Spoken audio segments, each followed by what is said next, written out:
So this is what a red iPhone back conversion looks like.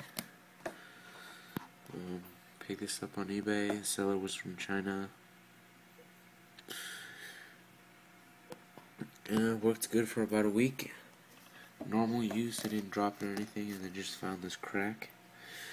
I'm suspecting they don't use the same quality glass as Apple, so it sucks.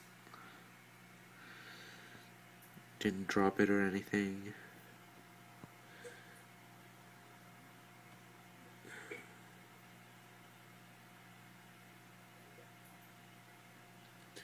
Only costed me about $7, so not too bad. But the color is a lot brighter than the description, so I don't know. It's pretty cool.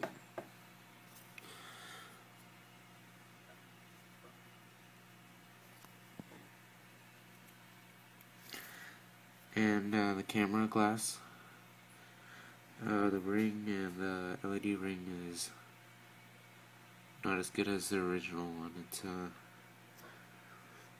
It's really it's not as clear. It's scratched up, and it doesn't quite align as well.